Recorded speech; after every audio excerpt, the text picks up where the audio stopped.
Pozdrav ekipa, šta ima? Ovdje je Dubravko Gaming HR. Danas opet nastavljamo sa prognozama za svjetsko prvenstvo. U petak počinje četvrtfinale, ostalo je 8 najboljih momčadi, pa ajmo vidjeti što kladionica Favbet nudi.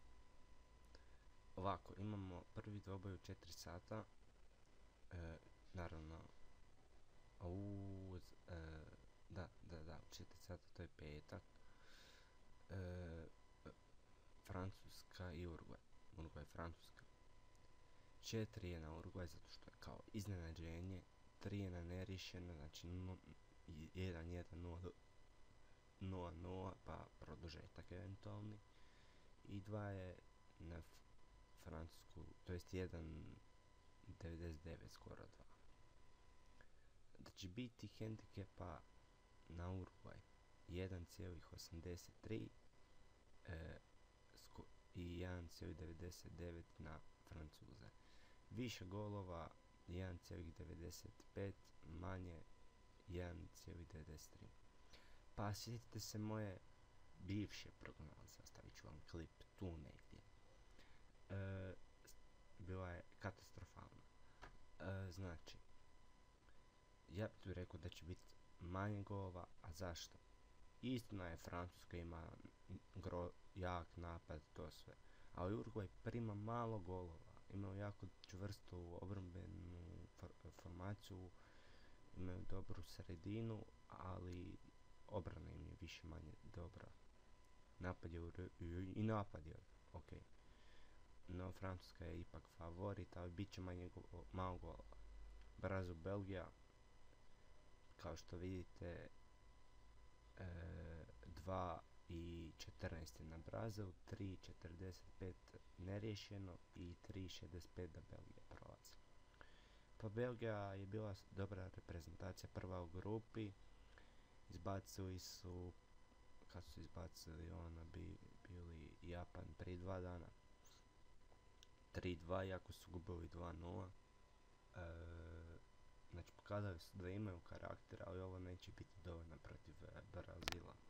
Ja mislim da će protiv Brazila izgubiti i da bi to moglo biti više golova.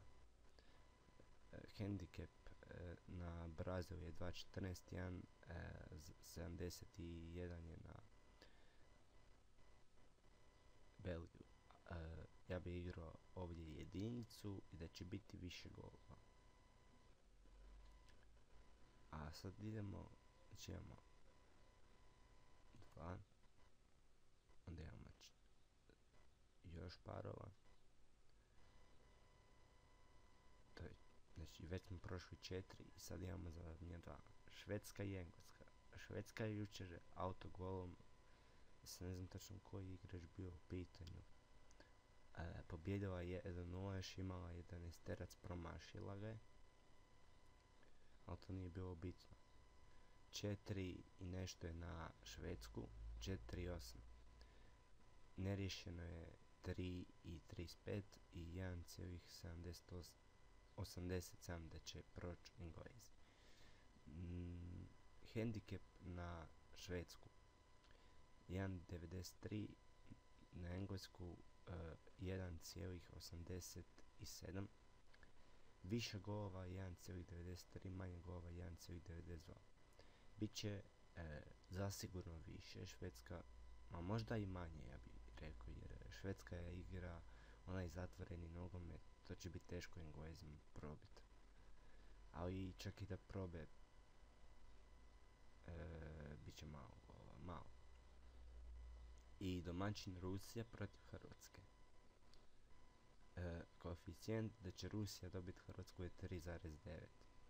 Neriješeno je 3,1 i 2,21. Oni zadnji put službenu utakmicu, znači službenu, ne prijateljsku, su odigrali kvalifikacijama za Europsko prvenstvo 2008.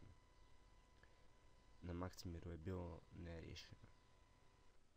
Sad ću vam pokazati, googlat ću rezultate pa ćete vidjeti njihov omjer. Svjetsko prvenstvo.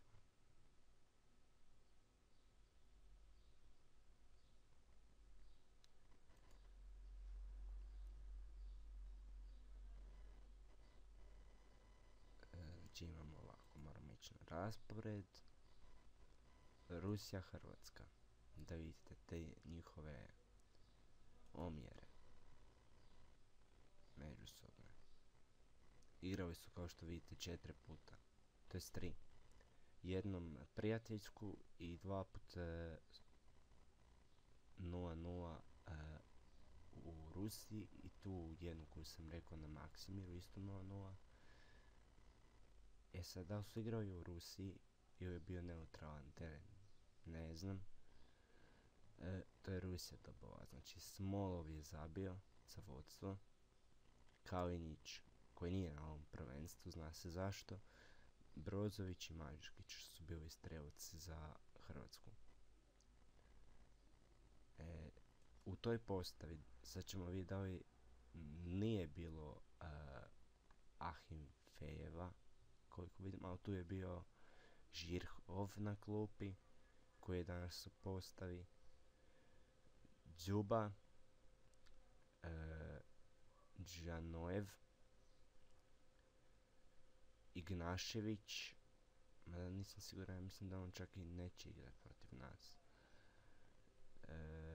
Onda, ako ima još ko iz prvih 11, pa nema, nije bilo tad golovina.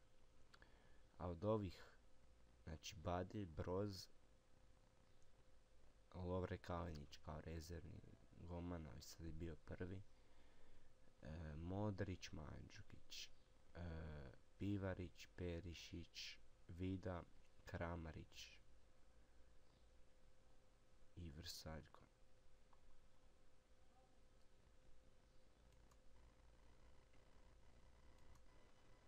Evo, to je što se tiče četvrtfinale finala. Znači, ne želim prognozirati da bi Hrvatska pobijedila, jer neki će onda napisat da ne pišem pretjerano, da ne govorim pretjerano, ali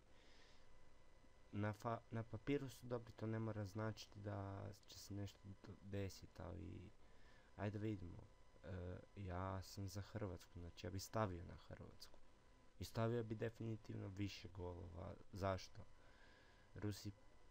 Rusi neće moći, oni će prepustiti nama vjerovatno poslije da mi imamo genijalce Modrića, Brozovića, Perišića. Oni kažu pokušat će zatvoriti Perišića, Rebića, Modrića. To je naučna fantastika, 3 igrača zatvoriti.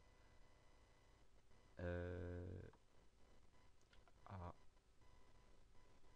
ovo, to sam vam rekao, i ovime bi mi završili video. Ako vam se svidio, ostavite like i pretplatite se na kanal.